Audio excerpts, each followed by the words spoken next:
Yo trabajaba como profesor. Todos mis estudiantes y compañeros solían reírse de mí a mis espaldas por mis extraños hábitos. Así que un día, harto de mi soledad, decidí crear mi propio amigo.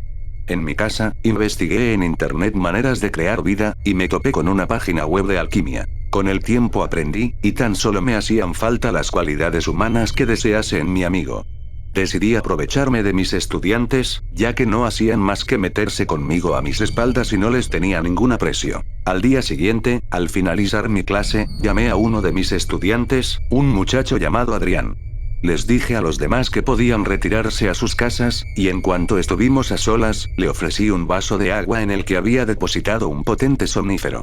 Una vez estuvo totalmente dormido, recreé uno de los rituales que había encontrado por internet, un ritual para separar su cuerpo de su alma. Guardé su alma y deseché su cuerpo lanzándolo a un contenedor, pues un hombre de mi edad acompañado de un amigo de la suya habría dado tema para hablar a las malas lenguas. Al día siguiente, mientras mis alumnos hacían los ejercicios que les había mandado, dirigí mi atención a Carlos, el chico más listo de la clase. Pensé que mi amigo tendría que ser listo como él, si quería que fuese capaz de ayudarme cuando lo necesitase. Además, Carlos estaba empeorando en sus notas debido a problemas familiares, así que tenía la excusa perfecta para hacerle quedarse. Cuando sonó el timbre que señalaba el final de la clase le hice quedarse. Como había hecho con Adrián, le ofrecí un vaso de agua, pero lo rechazó. No me quedó más remedio que golpearle fuertemente en la nuca mientras le hacía repasar uno de los ejercicios que había tenido mal en el último examen. Practiqué otro ritual para apropiarme de su inteligencia y deseché su cuerpo también por las mismas razones de edad. Al día siguiente, llegué al instituto dispuesto a encontrar el cuerpo de mi amigo. Me dirigí directamente a la sala de profesores, pues cualquier alumno hubiese resultado muy joven. Tan solo encontré allí al profesor de educación física, un recién llegado, joven y apuesto. Decidí que aquel tenía que ser el cuerpo de mi amigo perfecto. Le ofrecí un partido de baloncesto al terminar las clases, y, aunque se mostró receloso, accedió. Cuando nos encontramos en el gimnasio le ofrecí el primer tiro. Cuando se dio la vuelta para lanzar la pelota, extraje de mi bolsillo un veneno que le inyecté en sangre, de modo que no dañara su cuerpo. Practiqué el mismo ritual para extraer su alma, pero esta vez fue el cuerpo lo que conservé, ocultándolo en el maletero de mi coche hasta llegar a casa. Allí lo mezclé con el alma pura de Adrián y la inteligencia de Carlos. No pude contener una exclamación de felicidad al verle levantarse, justo como yo había imaginado. Tú eres mi amigo perfecto. Él asintió, pero vi una sombra de tristeza en sus ojos. ¿Qué pasa, querido amigo? Él no respondió, pero supe que tan solo él y yo no seríamos necesarios, y que también nos haría falta una amiga perfecta.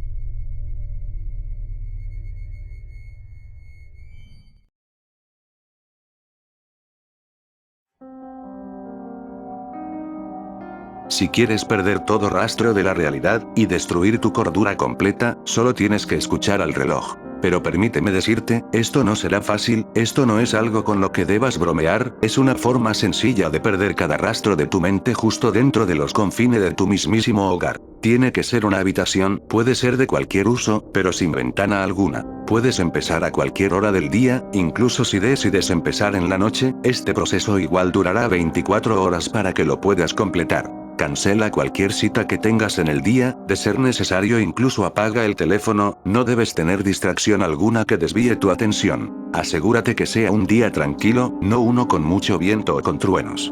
Por último, debes poner en la habitación que elegiste un reloj, el cual debe tener un distintivo tic-tac en cada segundo que va pasando, y debe tener la única iluminación de una vela. Una vez que tengas todo lo requerido, quiero que te hagas una única pregunta y la respondas con toda sinceridad y franqueza. ¿En verdad quiero hacer esto?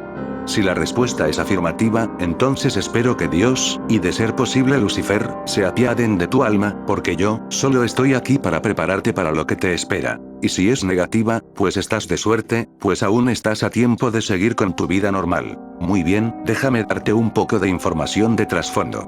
A mediados de los 1800, miembros radicales de las fes cristianas, musulmanas e islámicas usaron esto como una forma de conectarse con el Dios de cada cultura. Sin embargo, esto fue algo desconocido debido a su naturaleza extrema, y por ser un método tan inusual para conectarse con lo sobrenatural. Durante este proceso, aquellas personas hacían una oración constante, pero se detenían debido a los eventos que pasarían después. El reloj representa la vida en la Tierra, y lo corta que puede ser, y la vela representa a Dios como a toda entidad guía que se pueda tener a lo largo de la vida. Seguido de lo que se quisiera, cada persona que se encuentra en este proceso, puede perder todo rastro de cordura, y a lo largo del día debido a esto podría llegar a quitarse la vida gracias a lo que, según llegan a decir, han llegado a ver. Pero de ser afortunados, podrán mantener la cordura así como yo. Bueno, esto es lo que esperaban. Las primeras 3 horas son las más leves, principalmente porque nada llega a pasar. Pero utilicen este periodo para prepararse mentalmente. Estas son las únicas horas en las que pueden elegir entre seguir y abandonar el proceso. Cuarta hora. No podrán escapar bajo posibilidad alguna. La puerta se cerrará y se trabará por sí mismo y no hay forma de moverlo. Quinta hora. Comenzarás a sudar profusamente, y comenzarás a sentir ansiedad. Comenzarás a ver atrás de ti solo la nada acompañándote. Sexta hora. Comenzarás a escuchar ruidos, no serán ruidos que pertenezcan a la casa o al exterior, sino que serán golpes y ruidos secos en intervalos de 10 minutos, siendo cada uno más fuerte que el anterior. Séptima hora. Te desmayarás y soñarás, pero créeme, esta será la única hora agradable durante el proceso, ya que revivirás los mejores momentos en tu vida. Cada victoria, recuerdo hermoso, y cada gran amigo que tuviste aparecerá ante ti. Este será el mejor sueño que hayas tenido en la vida y de ser afortunado, tal vez, solo tal vez, verás eventos que ocurrirán en tu futuro. Octava hora. Despertarás al inicio de esta hora. Al hacerlo te sentirás en una sensación de comodidad enorme, quizás similar a los efectos que tiene el fumar marihuana. Para algunos esto también puede ser considerado por muchos como otra hora agradable, pero a partir de la siguiente hora comenzará el sufrimiento. Novena hora. Por decirlo de alguna manera, pasarás de una droga a otra.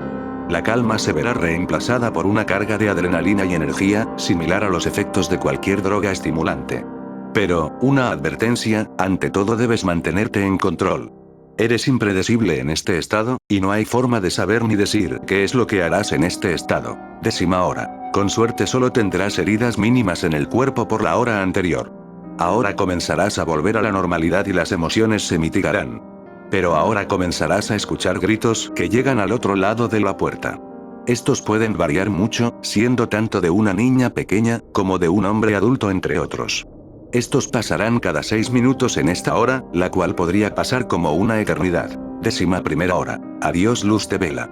Así es, la vela se apagará y estarás solo durante el resto del proceso en la oscuridad. Podrás pensar por tu cuenta, seguramente en que tomaste una muy mala decisión. Décima segunda hora. Curiosamente, la vela se encenderá por sí misma. Pero no te preocupes, esta será otra hora de silencio. Pero aprovecha para prepararte mentalmente para lo que vendrá. Décima tercera hora. Es probable que lo que pasó en la hora 7 te volverá a ocurrir pero al revés. No esperes momentos agradables. En este sueño revivirás cada momento doloroso, sufrimiento y cosas desagradables. Incluso podrás ver el sufrimiento del futuro, quizás incluso tu propia muerte, y con seguridad será el peor sueño que hayas tenido y tendrás en tu vida. Décima cuarta hora. Despertarás y otra hora de silencio, el cual solo se romperá por tus sollozos por lo visto en el sueño. No importa lo rudo o fuerte que crees que seas. Tendrás el alma casi hecha pedazos por el sueño que tuviste. Décima quinta hora. Esto será puesto casi al maltrae. Es cuando las cosas se pondrán raras. Comenzarás a hablar con alguien, el cual, a pesar de no ser visible, estará ahí contigo haciéndote compañía. No tiene nombre, pero le daré uno por ti. Él es tu ángel guardián, pero lo puedes llamar protector, guardián, o de la forma que quieras. Pero para mí, es cabrón, tal vez parezca gracioso, pero créeme, le queda como anillo al dedo. Lo primero que te dirá será pregúntame cualquier cosa, y yo te responderé. Puedes preguntarle cualquier cosa de tu vida, pasada y futura.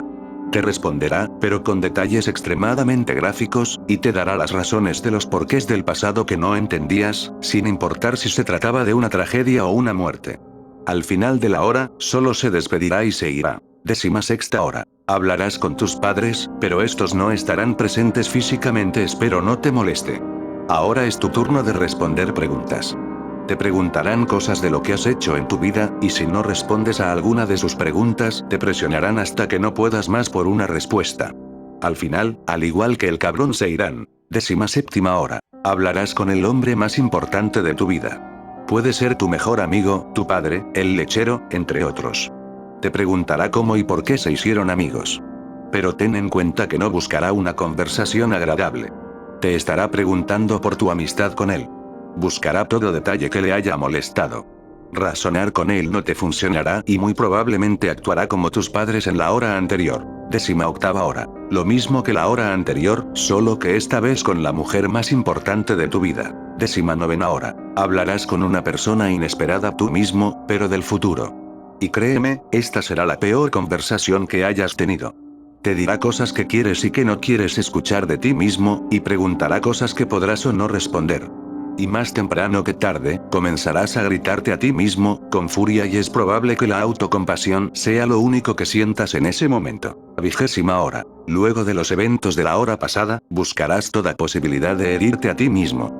Algunos, debo advertir, se han suicidado. 21ª hora. Si has sobrevivido a la hora anterior, la música te espera. Sí, leíste bien, música. Será música orquestal, con algo similar a un coro que canta cánticos gregorianos, similar a la música de iglesia pero mucho más hermoso. Y para el final de esta hora, no me preguntes cómo o por qué, no lo sé, pero tus heridas sanarán. 22ª hora. La música se detendrá. Otra hora de silencio. Pero en esta ocasión tendrás tiempo para pensar. La luz de la vela cambiará constantemente a todos los colores del espectro visual.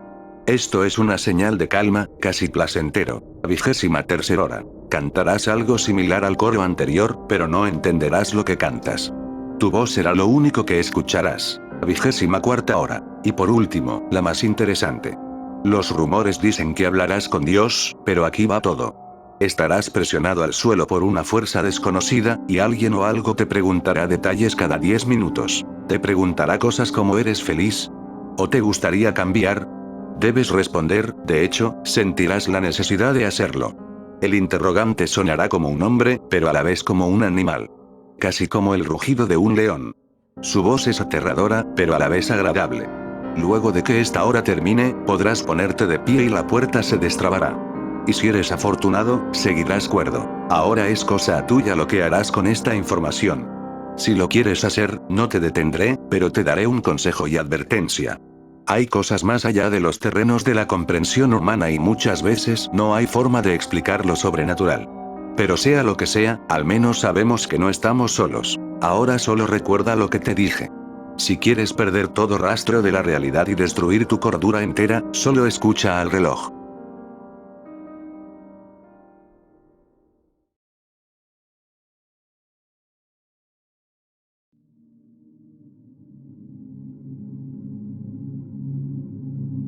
El infierno es una habitación con dos puertas. La primera se cierra detrás de ti tan pronto como pones un pie dentro de ella. Colapsa dentro de su marco para nunca volver a abrirse de nuevo. La segunda puerta yace en la pared opuesta. Una barrera sólida e implacable con un propósito totalmente insondable. Una vez que ambas puertas están cerradas, tu tormento comienza. La habitación alberga un único castigo, administrado por las manos sádicas de tu guardián. Gritarás, llorarás, y conforme observes a tus heridas sanar solo lo suficiente como para mantener fresco el dolor, no habrá nada que desearás más que escapar. Una vez que hayas soportado 24 horas de castigo, se te permitirá un día libre. La segunda puerta se abrirá de par en par, revelando una habitación vacía, dócil e iluminada. Cuando lo desees, puedes levantarte y movilizarte, sin impedimentos, a través de la puerta y hacia la habitación gris de piedra. El espacio es monótono, excepto, como siempre, por dos puertas. Una vez que la puerta se cierre detrás de ti, tus heridas van a sanar, tu dolor cesará y, por 24 horas, no pasará nada. No hay comodidades especiales, aunque en la ausencia silente de tormento incesante, beberás cada segundo como si fuese ambrosía. Pero este es el asunto. Cuando tu tiempo se acabe, cuando la segunda puerta se abra y seas succionado en su interior, te encontrarás en una habitación nueva, con un torturador nuevo, y más importante aún, tu nuevo castigo será notablemente peor. Algunos se toman un tiempo para notar el patrón.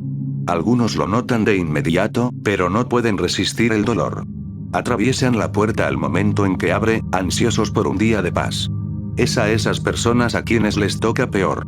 Descienden rápidamente más allá de los reinos de sufrimiento imaginable, y su añoranza por alivio solo hace que esas 24 horas sean más insuficientes. Todos ellos comienzan a rememorar sus castigos tempranos casi con afecto, lamentando haber puesto un pie en la habitación gris, pero incapaces de parar. Sin embargo, la broma pesada es para aquellos que aprenden autocontrol. Aquellos que se dan cuenta que el tormento aniquilador es mejor que cualquier cosa más allá de la habitación gris. Sus corazones se rompen 1.000.000 de veces en cada momento que deciden no poner un pie en la habitación siguiente. Sus almas se hacen añicos al momento en que deciden quedarse en la habitación principal. El infierno es una habitación con 2 puertas. La primera se cierra detrás de ti tan pronto como pones un pie dentro de ella. Colapsa dentro de su marco para nunca volver a abrirse de nuevo. La segunda puerta yace en la pared opuesta, abierta y expectante. Recordándote, con cada segundo agonizante, que ese es el infierno que escogiste.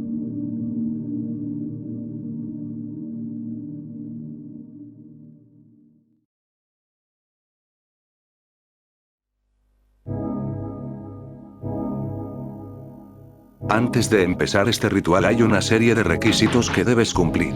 Si careces de ellos no ocurrirá nada. Asegúrate de haber dormido poco los últimos días, solo para que estés bastante cansado. Si eres una persona capaz de dormir un rato sin tener mucho sueño, entonces esto no es necesario. Debes comenzar sobre la medianoche o por la madrugada con el fin de que haya la mínima afluencia de gente.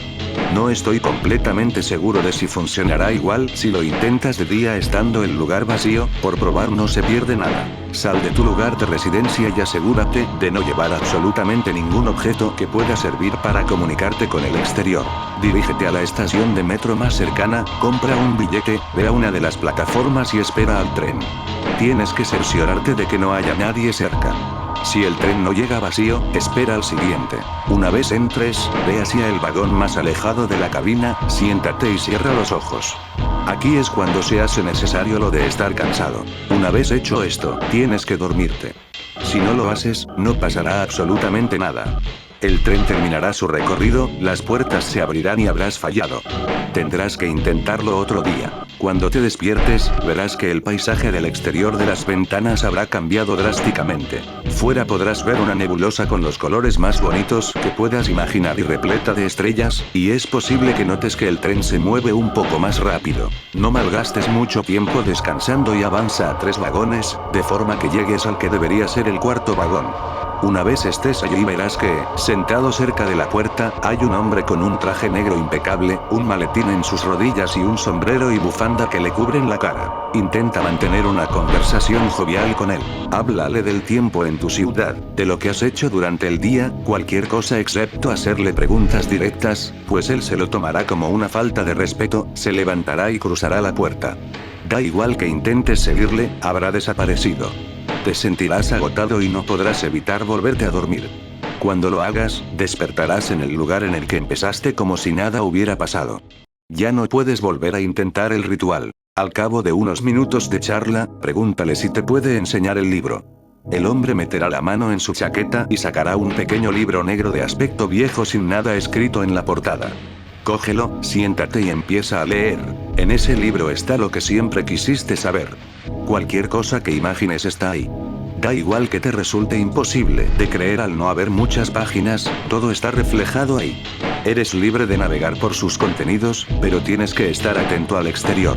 Poco a poco, el paisaje irá haciéndose cada vez más oscuro, hasta que al final no se vea absolutamente nada a través de las ventanas. Cuando esto pase, comenzarás a oír un coro de gritos lejano que se irá acercando cada vez más y más, hasta parecer que están justo detrás de ti.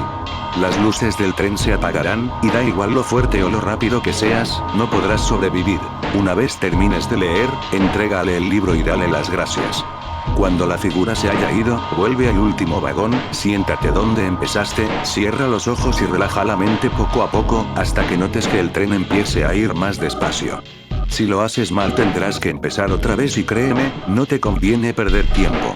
Una vez hayas notado la disminución de velocidad, abre los ojos y verás que estás de vuelta en tu ciudad.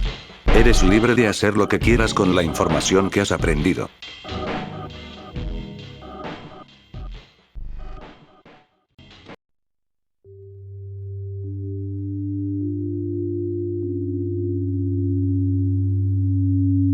No hay mucho sobre el caso de la familia A, aún ahora no puedo hablar sobre aquellos detalles que pondrían muchas dudas aún para la actualidad. Ustedes no saben la presión que puede tener un policía cuando de casos sin solución se tratan y mucho menos las miradas de todos preguntando el qué fue o el qué pasó. Finalmente es algo que somos incapaces de responder. Sería suerte que hubiera fotos, grabaciones o prendas de ropa, incluso cosas como huellas digitales o cabellos, que ya son difíciles de deducir. Eso sería mucho que pedir, la escena estaba totalmente limpia y sin más, tuvimos que dejar el caso como cerrado. En aquel entonces yo no llevaba mucho en el deber, debo admitir que no esperaba algo más complicado que un robo o un asesinato, y eso para mí era demasiado, sabía que habría situaciones imposibles de dar final, pero lo que pienso relatar va más allá de lo absurdo. Este chico llamado Rick, cuyo apellido no podría revelar para mantener el anonimato de la familia, desapareció unos años atrás después de una serie de situaciones lo suficientemente escabrosas como para decir que sufría de desórdenes de personalidad, desde temblores y paranoia, a veces era demasiado pasivo y otras veces se volvía totalmente agresivo. Este patrón se repetía cada final de mes, o eso fue el testimonio que dio la familia cuando fueron entrevistadas. No podemos decir si realmente había algo mal con su mente, para ello debimos haber convivido con el joven, pero eso finalmente no es una obligación del deber, solo fue arrestado un par de veces por nosotros, curiosamente la mayoría de las veces eran por asaltos en las farmacias, en busca de ciertos medicamentos que solo se obtenían por receta médica, siempre se le veía nervioso y volteando, pero ante mis ojos no era más que otro adicto. ¿No pueden escucharlo? Recuerdo sus palabras de aquel entonces, se repetían cuando lo interrogamos después de su tercer arresto. ¿Por qué no pueden escucharlo? Cualquiera con un poco de juicio lo hubiera mandado al manicomio, pero no sabría decir las razones por las que su familia dudaba. No debo dormir. Debo fingir que duermo. A decir verdad me daba escalofríos el solo pensar quedarme a solas con ese joven, aunque nunca había mostrado resistencia ante un arresto o nunca había mostrado una actitud violenta hacia nosotros, siendo tan solo un menor de edad. ¿Qué peligro podría representar? Eso era lo que la razón me decía, pero su actitud me hacía pensar que era impredecible ante cualquier estímulo. Después de algunas pláticas con sus padres y varios arrestos más, que consistían en el mismo delito, un robo a farmacia con cuchillo en mano en busca de cualquier medicamento que contuviera modafinilo, los padres por fin accedieron a llevarlo con un psiquiatra. Después de ello no hubo más arrestos a este joven, y podría decirse que se había cerrado el caso, aunque lo que pasó después fue lo extraño del asunto. Meses después se nos fue reportada una desaparición, fue un 1 de abril, pero debido a que se deben esperar 72 horas una vez desaparezca la persona, nosotros no empezamos nuestra búsqueda hasta el día 4 de abril, y siendo un caso verdaderamente frustrante. El joven que había desaparecido no era otro que el propio Rick A, lo cual no hubiera sido del todo sorprendente si no fuera por la escena del crimen, si se le puede llamar de este modo, que dejó la desordenada vida de este joven. Intrigado en parte por la falta de pistas, decidí encargarme personalmente del caso, en una obsesión por saber lo sucedido. Hicimos algunas preguntas, lo rutinario, cómo era él, qué hacía y cuál era su rutina. La familia se mostraba dudosa, el padre comentó que llevaba tiempo sin entender a su hijo, cosa que confirmó su madre, y la pequeña niña, hermana del desaparecido, afirmó que su hermano se había vuelto lo que muchos catalogarían extraño e incluso anormal, cosa de lo que tome nota. Rick se levantaba a las 7 de la mañana e iba al colegio, preparatoria para ser exactos, salía a las 2 de la tarde, después de eso volvía a casa sin platicar con alguien.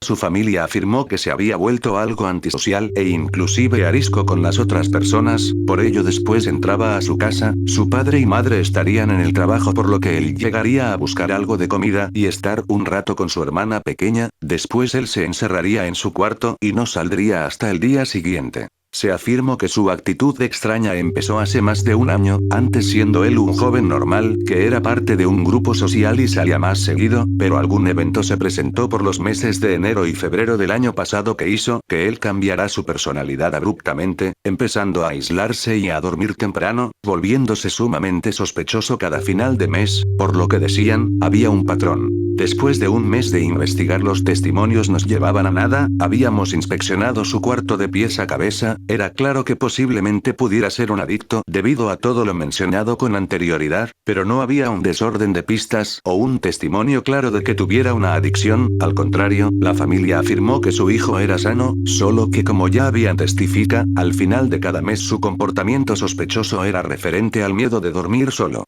Comentan al inicio pedía dormir con ellos, pero una actitud tan infantil era impropia para un joven de 17 años, por lo que le negaban la petición. Posteriormente se dice intentó dormir en el cuarto de su hermana pequeña, pero no surtió un efecto positivo, parecía un joven contrariado y asustado, parecía que escapara de algo, dijo su hermana. También afirman que hacía lo posible por no dormir cada final de mes, desde consumir demasiada cafeína hasta incluso ponerse a ver infomerciales en la noche. A veces se escuchaba la computadora y tenían que forzarlo a ir a la cama, y aún después de eso al día siguiente era el primero en levantarse con una mirada devastada en sus ojos, pero no sabían qué le sucedía. Para este punto podría pensarse que quizás había alguien detrás o simplemente estábamos tratando con alguien que sufre esquizofrenia. Aún así había demasiados cabos sueltos que se repetían en un patrón. ¿Por qué cada fin de mes? ¿Por qué esa necesidad de no dormir? ¿Por qué ese inexplicable miedo? Cuestiones que no paraban de rondar en mi cabeza. Lo extraño del cuarto del chico era el orden, era quizá demasiado ordenado, la ropa doblada y acomodada y los libros en un estante, la cama estaba tendida, y todo estaba limpio atrás de unas cortinas cerradas por las que no entraba ni un rayo de luz, pero eso no se debía a que las cortinas fueran gruesas o de un color oscuro. Las ventanas estaban pintadas de negro, de tal forma que ninguna imagen pudiera ser transmitida a través de ellas. ¿Qué rayos pasaba? Algo era claro, era un evento que lo ponía nervioso, y se repetía cada mes, en una actitud antisocial e inclusive considerada egocéntrica. ¿Dónde había llegado a este punto en que había desaparecido? ¿Se había ido? De ser así, ¿a dónde? ¿Por qué? Fue cuando descubrimos un compartimiento secreto entre las tablillas de su piso que encontramos ciertos documentos, o más bien, libretas escritas por la persona en cuestión. No eran nada del otro mundo, a decir verdad la mayoría eran garabatos inocentes y sumamente absurdos. Fue entonces que al mostrarlos la familia reveló algo que podría ser considerado sin relevancia en su momento, pero ahora me resultaba intrigante. Rick era un fanático de lo paranormal, su hermana afirmó haberlo encontrado muchas veces en la noche viendo vídeos en la computadora sobre historias de terror, o mostrar una simple sonrisa cuando algo escabroso aparecía o era contado, tanto en la televisión, en la revista o en un simple periódico. Un gusto común para los jóvenes de su edad, un gusto que había perdido el año pasado, justo cuando empezó su extraña actitud. Las libretas no contenían más que notas, cosas como historias de terror, algunas muy famosas en internet como Slenderman o Jeff the Killer, otras parecían ser de su autoría, incluso contenían su firma, y algunas páginas tenían dibujos. Ante mis ojos no era más que un joven más con un gusto peculiar, nada de que atemorizarse. Las demás libretas eran sobre lo mismo, en realidad no tenía mucho interés sobre el asunto o sobre leerlas, pero sabía que algo debía estar oculto ahí. ¿Por qué Rick había dejado de gustar de esto? ¿Por qué las había ocultado? ¿Acaso tendría que ver con su desaparición?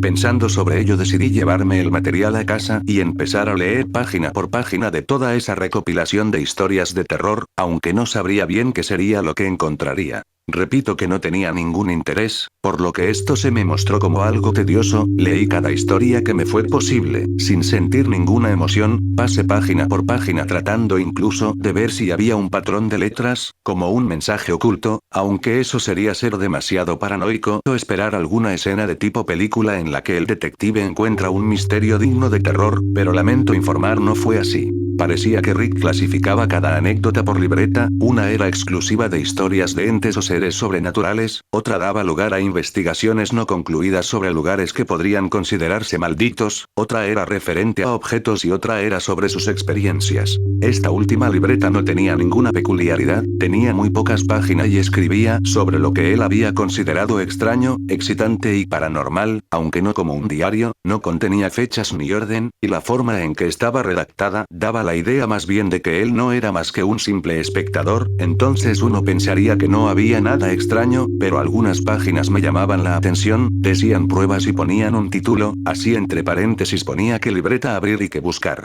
Un ejemplo muy claro fue una página donde anotó Blind Maiden, indicaba se debía abrir la libreta de rituales y buscar el mismo nombre. Debo admitir que estaba realmente ordenado en ese sentido. Después de eso se encontraba la descripción de la historia y los detalles, pero después él escribía su experiencia sobre dicho evento, afirmaba haber hecho todas las reglas y encontrarlo como falso. Ahí en esa página explicaba el por qué y cómo se sintió al respecto. Fue como entendí que su gusto iba más allá que recopilar las historias que más le habían gustado, sino él estaba decidido a experimentarlas y a decir si eran reales o no. Seguí leyendo aquella libreta con un poco más de cuidado, teniendo a la mano las otras dos libretas. La mayoría de las cosas ahí decían ser falsas y parecía a Rick le satisfacía desmentir todos esos relatos, ya que escribía con detalle todo lo que había hecho en cada ritual, iban en orden desde el primero que hizo hasta el último. Repito que no era una lista muy grande, pero al final de lo escrito se encontraba el juego de la ventana.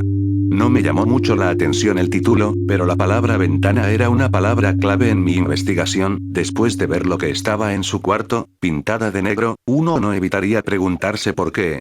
Y pensaba que al leer esto encontraría algo que me llevará a una solución, pero al contrario, me llevó a tener más dudas, incluso de mis propias facultades mentales. El ritual no era complicado, se describía como un desafío solo digno de los más osados de lo paranormal, era fácil de iniciar pero requería de demasiada paciencia en cada mes, donde la persona en cuestión, quien desee jugar, debería en el último día del mes cerrar las cortinas y ventanas de manera sospechosa para luego ir a dormir. Se describía que era normal que nada pasará la primera noche y por ello se debía seguir así cada mes hasta que algo pasará. Entonces cuando uno se despertará a mitad de la noche por pequeños golpes en la ventana, podría decirse que el juego había empezado. El juego consistía en fingir que duermes, el ente tocará a la ventana pero sin importar que no se deben abrir los ojos y perder la compostura, uno debe aparentar que duerme, entonces el juego durará toda la noche y cuando la luz entre se podrá decir que uno ganó el juego, pero quedaba la pregunta de que no se sabía qué pasaba con los que lograban ganar.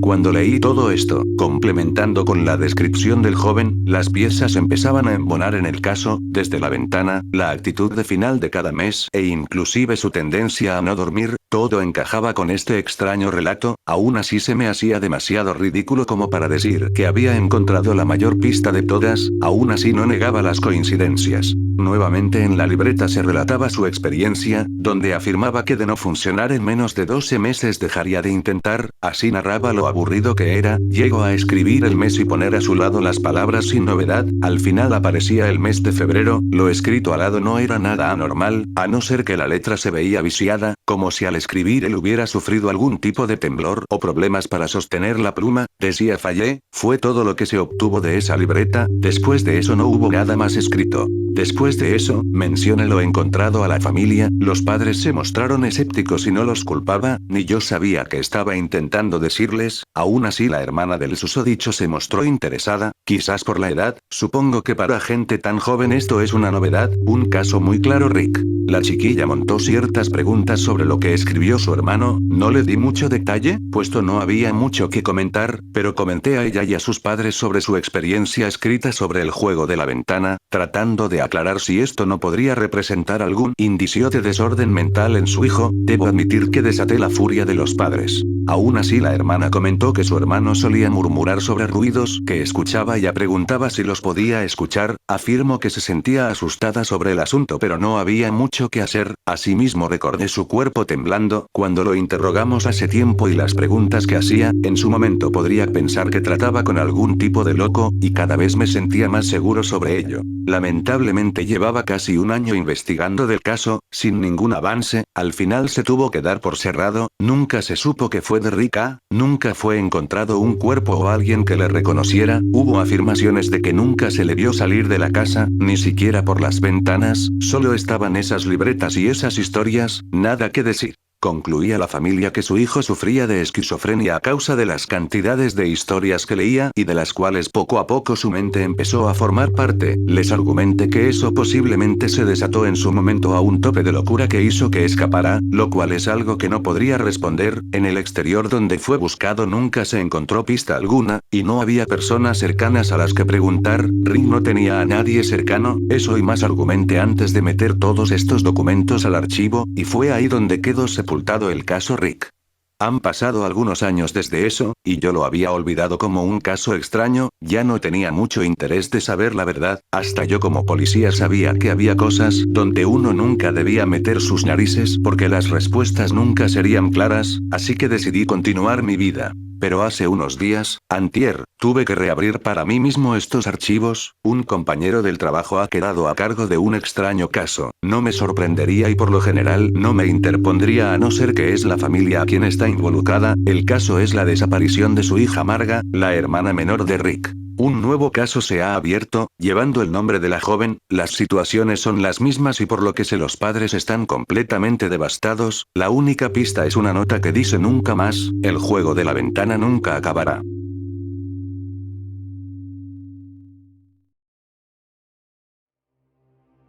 Bienvenido a la feria de Amityville. Primero lo primero, siempre báñate antes de entrar a las piscinas y especialmente después de haberlas usado. Algunas otras reglas importantes para el parque acuático. Está prohibido nadar a la hora del almuerzo. Por eso tenemos cubetas de carnada. Está prohibido salpicar. Si empiezas a ser arrastrado hacia abajo, tu mejor opción es hacerte el muerto y esperar a que pierdan el interés. Está prohibido orinar en la piscina. Atrae a los más valientes. Si te quedas atrapado en la piscina después del horario de cierre, no trates de salir de la cubierta por la fuerza. La colocamos para mantenerlos adentro. Tendrás que encontrar una salida por medio de los canales. Por favor, no te preocupes si pierdes cámaras, sandalias, niños, lociones de bronceado o gafas para el sol.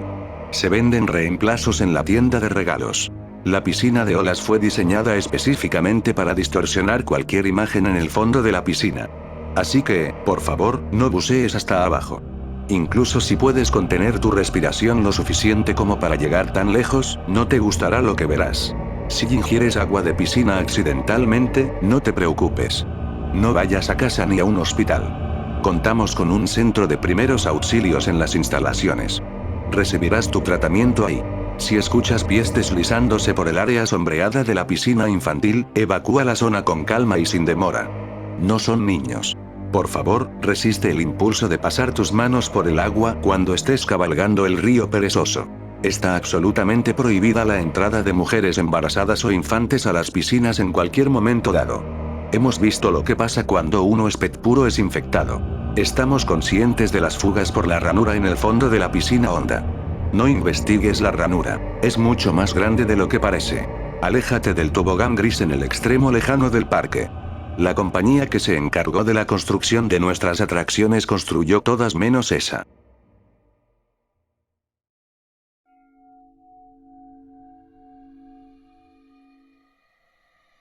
Charlotte vivió siempre en el mismo barrio, era una chica muy amable y agradable, sin embargo, siempre fue solitaria. Esto era culpa de su familia, la cual tenía raíces en tenebrosos lugares, donde la oscuridad y lo pútrido era aceptado y practicado, la magia negra fue algo instalado en la familia de Charlotte. La gente del pueblo, aún conociendo a estas personas por más de 10 años, no habla con ellos, les temen, desconfían de ellos, y los respetan. Charlotte no era como su familia, no practicaba ningún tipo de magia, ni siquiera era una persona de malos hábitos, pero era víctima del prejuicio por ser parte de esa maldita familia, la cual no se interesaba ni ella, ni en sus problemas. Su vida fue siempre solitaria, en la primaria no tuvo amigos, puesto que los padres alejaban a los niños de posibles malas influencias. En la secundaria se burlaban de ella, a través de su familia, sin embargo, Charlotte ignoraba esto. Esa reacción le generó un amigo, Matt, quien en un corto tiempo fue su novio. Los actos consiguientes a dicho compromiso generaron una serie de hechos recordados en todo el barrio, aún años después. Matt se había acercado a Charlotte solo para mantener relaciones con ella, al poco tiempo de lograrlo se enteró del rumor que ya corría en la escuela. Charlotte estaba embarazada. Él era incrédulo ante esas afirmaciones, aunque recuerda que no usó protección durante el acto. Ante la duda que le carcomía la cabeza, se decidió a preguntarle a Charlotte. Con poca sutileza entonó la pregunta: ¿es verdad que estás embarazada, Charlotte? A lo que ella respondió con una afirmación con la cabeza. Acto seguido comienza una discusión, y finalmente, Matt abandona a Charlotte y a su futuro retoño. El embarazo juvenil es un problema cada vez más común, y generalmente se resuelven con abortos ilegales. Sin embargo, no fue el caso de Charlotte, una devota madre dispuesta a dar todo por su hijo. Charlotte se dispuso a criar sola a su hijo, por lo que dejó de asistir a la escuela para cuidar a su hijo. Sus padres nunca le preguntaron nada, ni siquiera en los días en que se quedaba llorando todo el día, suspirando y gimoteando por un dolor que ellos no comprendían, un dolor sentimental. Pasaron 9 meses, y el bebé nació. Debido a los periodos prolongados y repetidos de ansiedad, estrés y mala alimentación durante la gestación, causados por la depresión, el bebé tenía problemas de salud, un problema pulmonar. Se le ofreció la posibilidad de mejorar la salud del niño, pero la operación era demasiado costosa para ella. Charlotte se desesperó ante esa situación, por lo que, dejando a su hijo en cuidados intensivos, buscó en un acto inútil a su novio Matt, quien ni siquiera le dijo algo al verla y escuchar la situación. Luego de no recibir respuesta de su novio, acudió a sus padres. Ellos le dijeron que no tenían el dinero, pero que podían intentar algo diferente para salvar a su hijo, un pacto con un demonio. Charlotte no practicaba magia, pero sabía que era posible porque había visto a varios hombres sucumbir tiempo después de acudir en ayuda a sus padres. Aún así, eligió sacrificarse por su hijo. Su madre preparó el escenario. Madre e hija sentadas en una larga mesa, enfrentadas.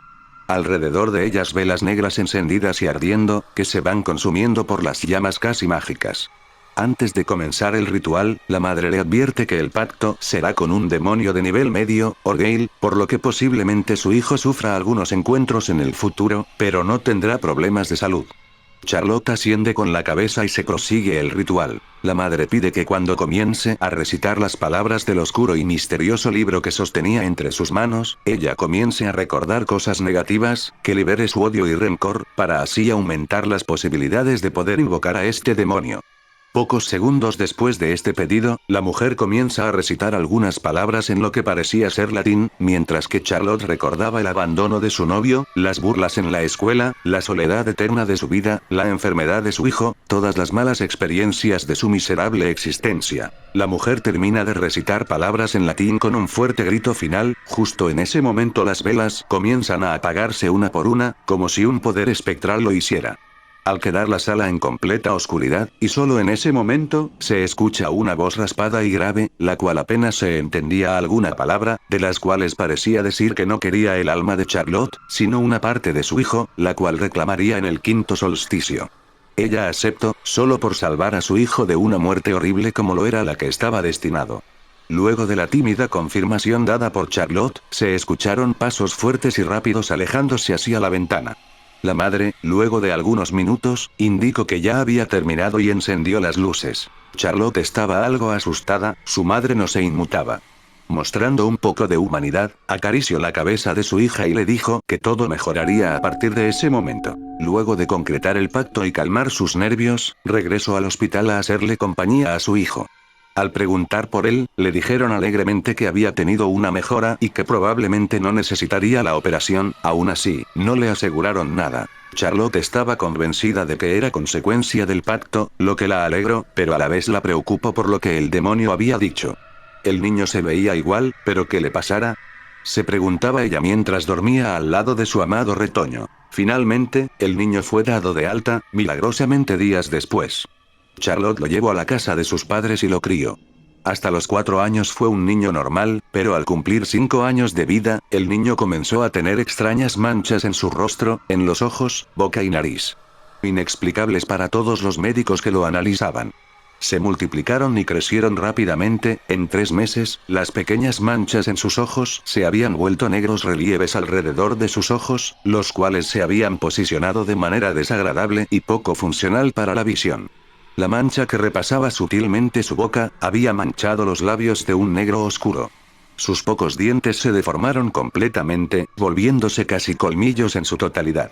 La pequeña e incluso simpática mancha pequeña en la nariz, ahora la tenía de un negro oscuro, como el vacío. Entonces Charlotte comprendió las palabras de aquella oscura y aterradora noche. Orgale tomó una parte de su hijo, el rostro.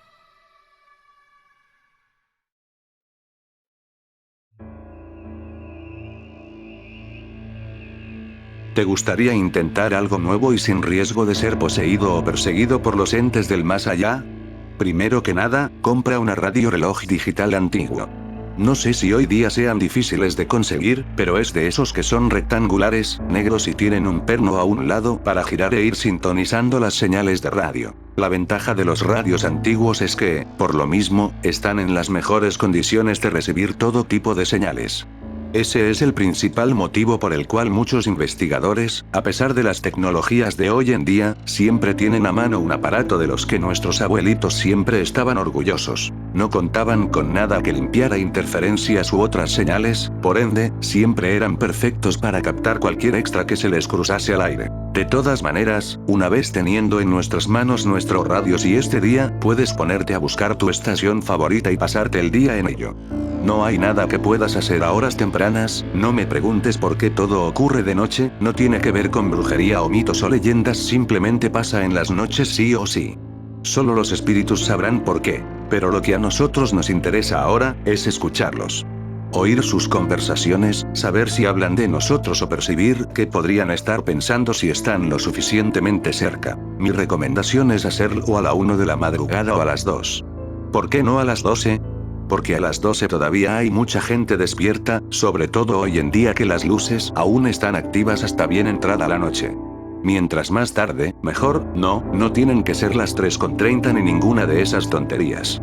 Una vez sea la hora de tu preferencia o de tu creencia, empieza a girar la perilla de las estaciones.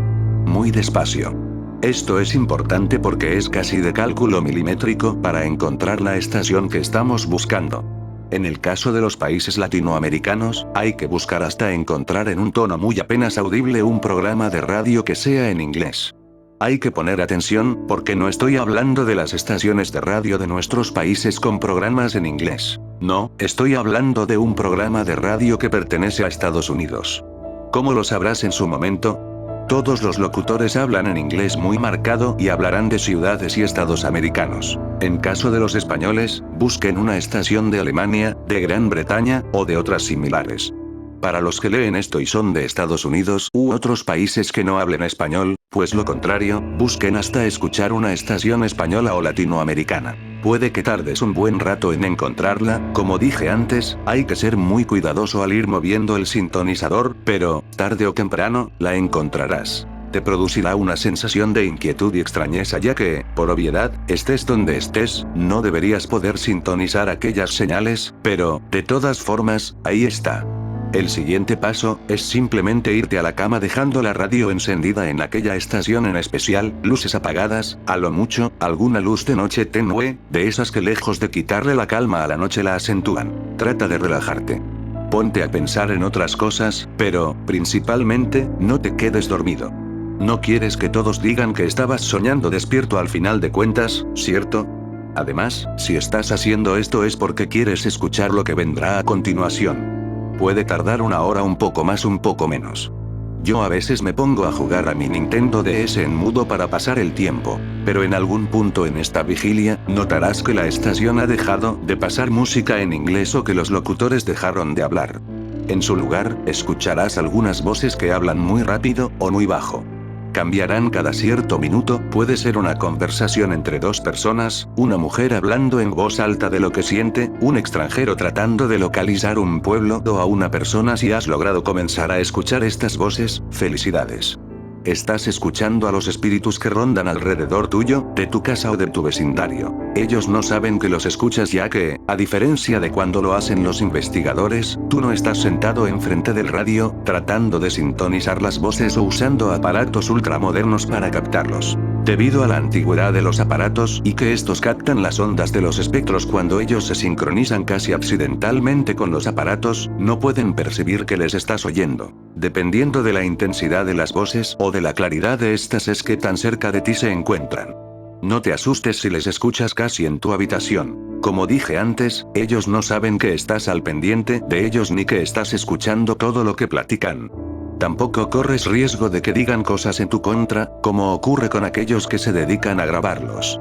No niego que puedas escuchar algunas frases perturbadoras, pero no son en contra tuya. Cuando quieras dejar de oírles, simplemente duérmete. Si acaso y solo si lo tienes cerca, desconecta el cable de la radio como si te molestara el constante sonido de las voces. Después de todo, se supone que no las estás buscando a propósito y el hecho de levantarte a cambiar la estación podría hacerles notar que sus conversaciones no eran precisamente privadas. Si todo sale correctamente, a la mañana siguiente, cuando despiertes, no oirás más que estática o levemente y mal sintonizada cualquiera de las estaciones de música locales. Puedes volver a intentar sintonizarlos la noche siguiente. Solamente y solamente si en alguna de las sintonizaciones escuchas tu nombre o sientes frío en tu habitación, levántate y cambia la estación hasta que des con una normal y no vuelvas a internar esto. Se supone que con esta técnica no corres riesgo alguno, pero siempre hay alguno que deja entrever que está tratando de escuchar las conversaciones privadas de los no vivos, y creo que ya sabemos bastante de lo que ocurre cuando te metes en la privacidad de las demás personas. Si no vuelves a sintonizarles, estarás bien. La segunda técnica solo funciona si tienes una de esas viejas camas de metal. Yo solía hacerlo con mi litera. El único contra de esto es que nunca estarás seguro cuando podrás escucharles, pero al menos no correrás el riesgo de que lo noten ni por accidente. Entre la noche, en lugar de dormirte, trata de pegar el oído a los tubos de la cama y permanece paciente. Pronto comenzarás a escuchar el sonido de las voces de aquellos que nos dejaron hace mucho tiempo. Por supuesto, no serán tan claras como con el radio, aunque al menos aquí no hay nada que les pueda indicar que les escuchas de ninguna manera. El único punto en contra es que nunca sabrás cuándo les escucharás o cuándo no, pero de que en algún punto lo harás, eso es seguro. De alguna manera el metal de las camas atrapa las ondas de sonido, casi como la leyenda del sonido de las radios en los brackets, y las reproduce a un nivel muy bajo. Espero que esto te sirva si tienes curiosidad por saber lo que los espíritus hablan mientras se pasean entre los mortales. En mi caso les estuve escuchando hasta que se descompuso mi vieja radio, pero estoy planeando repararla. Y no se preocupen, si escucho algo interesante, prometo compartírselos. Dulce cacería de conversaciones.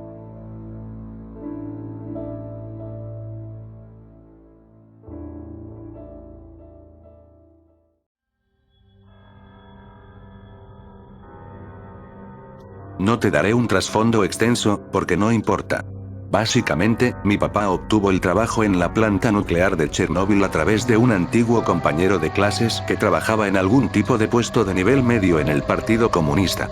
Mi papá no traía mucha suerte en ese entonces, Egor lo vio de casualidad en una taberna local. Empezaron a hablar, Egor usó su influencia para conseguirle el puesto. No importaba que no estuviera cualificado. La mitad de estos sujetos no lo están, le había dicho. De cualquier forma, mi papá comenzó a trabajar ahí en 1984 e hizo un muy buen trabajo. Cumplió con lo que se le pidió. La mayoría era simplemente revisar los sensores y asegurarse de que las tuberías estuvieran selladas y todo eso. A finales de 1985 y a principios de 1986, había comenzado a notar que más representantes del Partido Comunista estaban llegando y saliendo de la planta. Usualmente, las visitas estaban limitadas a oficiales de cumplimiento y supervisores de materiales peligrosos cuando algún material radioactivo era movido de adentro hacia afuera. Pero estos no eran especialistas de la planta. Se veía como que eran miembros del Politburó. Me dijo que reconoció a unos cuantos por los discursos televisados, pero que no recordaba nombres. Solo sabía que eran de rangos altos. En la noche del colapso, papá estaba haciendo sus revisiones usuales de válvulas y sensores, cuando los miembros del Politburó, acompañados por soldados con fusiles Kalashnikovs, se desplegaron por el pasillo y hacia el área del reactor. Los soldados estaban vistiendo con trajes para radiación, mientras que los miembros del partido no. Mi padre los siguió por varias decenas de metros y subió a una plataforma elevada desde donde los podía ver a todos. Se amontonaron por las piscinas de enfriamiento. Mi papá hizo un esfuerzo para actuar como si estuviera observando las lecturas de presión frente a él, notando vagamente que se estaban elevando. Fue alrededor de este punto cuando las luces se cortaron. Aparentemente, esto no era inusual para la planta. Los sistemas eléctricos no recibían el mantenimiento necesario y a todos los electricistas en el personal se les había encargado trabajo más crítico. Incluso con las luces fuera de servicio, la radiación de Cherenkov lanzó su resplandor azul característico encima del grupo, iluminando a los políticos y a los soldados. El agua en la piscina comenzó a moverse. Ahora, mi papá no era un ingeniero nuclear. Aún así, sabía que fuera lo que fuera que estuviera sucediendo en la piscina era anormal. Había estado en el área muchas veces, y en ningún momento el agua se había movido de la misma forma en la que lo hizo entonces. Se derramaba con turbiedad y parecía que estaba alcanzando su punto de ebullición efervescente. Echó un vistazo hacia los medidores frente a él y vio que la temperatura y la presión en el sistema de circuito eran drásticamente más altas de lo que deberían ser. Cuando había comenzado a correr por la plataforma hacia la estación de alarma más cercana, vio algo que lo hizo detenerse. Lo que me dijo no tuvo mucho sentido al comienzo. Tienes que imaginarte que alguien corriendo a toda marcha para jalar una alarma de emergencia en una planta nuclear no se va a detener por cualquier cosa. Pero él se detuvo. Y observó. Algo había flotado hasta la cima del agua hirviente. Flotaba, cabeza abajo, en la piscina. Los miembros del partido no reaccionaron, pero los soldados alzaron sus rifles ante la cosa, hasta que uno de los políticos les ladró una orden para que desistieran. Un minuto o dos más tarde, la cosa se arrastró afuera de la piscina y echó su peso encima de piernas gruesas para pararse frente a la multitud que se había aglomerado. Lo que mi papá dijo que recordaba más vívidamente acerca de la cosa, era su cabeza. Estaba torcida perpendicularmente hacia uno de sus hombros, y no tenía ojos, ni nariz, ni orejas. Lo único que había era un agujero amplio. Ni siquiera era una boca, sino un agujero. Y dentro de él, el mismo resplandor azul de la piscina destellaba sobre los rostros de las personas que lo rodeaban. Alguien más en la planta debió de haber notado las anormalidades en la temperatura y la presión y había jalado la alarma, porque las sirenas comenzaron a dispararse y los generadores de diésel habían sido gatillados para forzar la máxima potencia del sistema de enfriamiento. Pero nada de eso le importó a mi papá.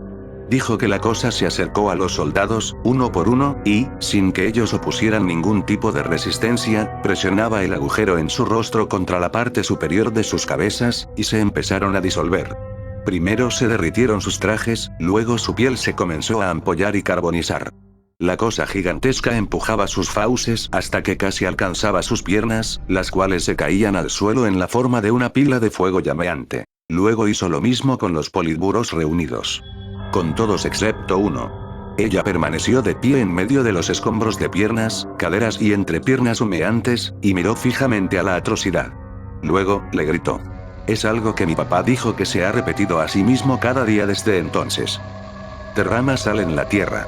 Mientras las palabras abandonaban su boca, el contador Geiger que mi papá era obligado a llevar consigo en todo momento explotó a la vida en el mismo instante en el que la mujer se encendió en llamas. Mi papá pudo haber jurado que ella estaba sonriendo mientras era calcinada. Todo esto fue finalmente suficiente para que mi papá saliera corriendo de ahí.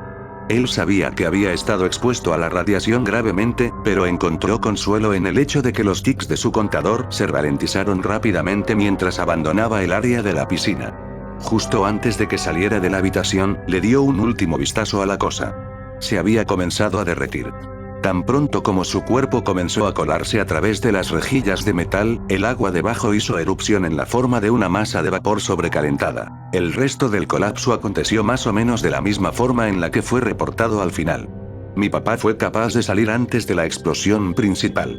Vivió con la culpa profunda de haber corrido a un lado de sus colegas, quienes aún no sabían que algo realmente catastrófico estaba a punto de suceder.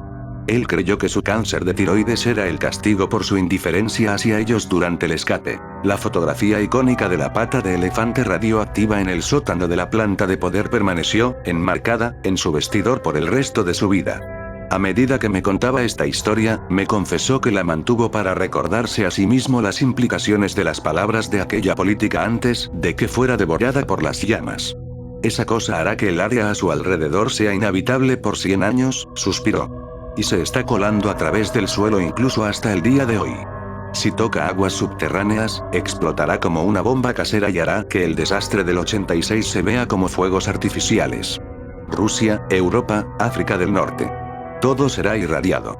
Murió un par de días después de que compartió su experiencia conmigo. Simplemente no tengo idea de qué hacer con respecto a todo el asunto. Obviamente, es posible que lo haya inventado. Pero no sé por qué lo haría. No tiene nada que ganar ahora que está muerto. Quizá algunos de los otros sobrevivientes o sus hijos puedan corroborar partes de lo que me dijo. Quizá no. De cualquier forma, si es verdad, existen muchos más aspectos relativos al desastre de lo que se nos ha contado. Incluso ahora, mientras el desecho radiactivo se derrite en la Tierra, la historia de mi papá casi lo hace sonar como si el colapso de la planta solo fue un precursor de algo mucho peor. Algo planificado. No quiero que lo que me dijo sea verdad, pero derrama sal en la tierra me aterra más de lo que puedo soportar. Durante la recepción de su boda, una joven pareja y sus invitados decidieron participar en una interpretación alcoholizada del juego de las escondidas. Se decidió que el novio buscaría, y, eventualmente, los encontró a todos con la excepción de su prometida. Llegado un punto, el hombre se enfureció y decidió que no la seguiría alentando, por lo que abandonó el establecimiento. Pasaron semanas y entendió que ella había cambiado de parecer. Ella continuó con su vida y él optó por hacer lo mismo. Varios años después, una empleada le sacaba el polvo al ático del edificio que hizo de anfitrión para aquella recepción de boda. Meditando sobre reubicar o deshacerse de varias antigüedades, utilizó la llave dentro del candado asegurado de un baúl para inspeccionarlo. Ahí se encontraba el cuerpo roído de la novia en fuga, la cual, aparentemente, había sido encerrada en ese baúl que utilizó como escondite.